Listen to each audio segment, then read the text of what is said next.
grew up in Detroit, Michigan, the lovely Motown, and I was very influenced by all the stuff on the radio, and I started playing the drums when I was 7, and my father went to like a Baskin-Robbins ice cream type place and went in the alley and stole like the big, you know, the things that you scoop the ice cream out of, and that was my first drum set with these little Lincoln Log, little children's play drumsticks. So I started out with the finest equipment, and that's how I really, you know, progressed so quickly at an early age.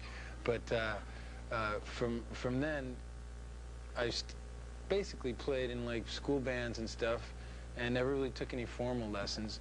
Mostly my real influences were just listening and playing with other people on other records. Like I jammed with Led Zeppelin, I jammed with Black Sabbath, I jammed with Hendrix, I jammed with The Doors and Motown, Iggy Pop.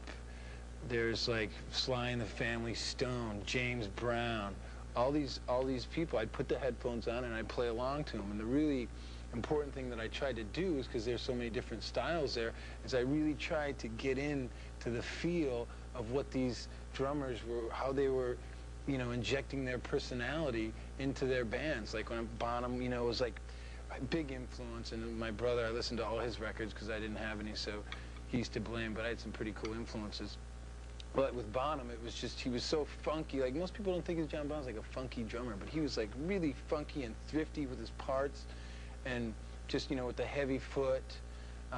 So I try to sound like John Bonham when I play with Led Zeppelin, you know, and then when I go and say play with, you know, any of the groups that I'd emulate, I'd really try to sound like the drummer, and therefore with the different styles, try to plug into what they were doing. So that was a big learning thing for me, and it was really fun. I used to drive my mom crazy. You know, she'd be like flashing the light on and off in my bedroom, or, you know, and I'd be like, oh, and I'd be in this trance, you know, because I was like in the band. It was great.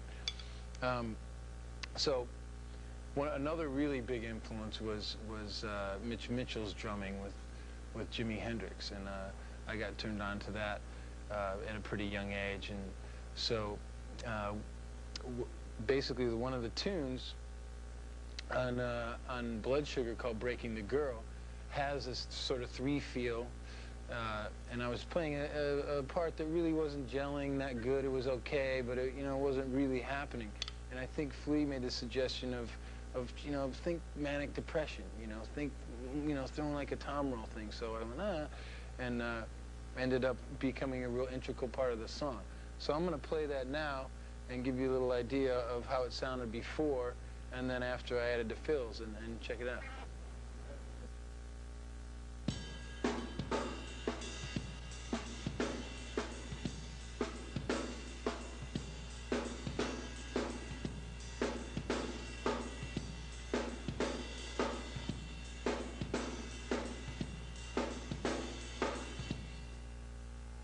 And then, after the manic depression suggestion, I threw this in there.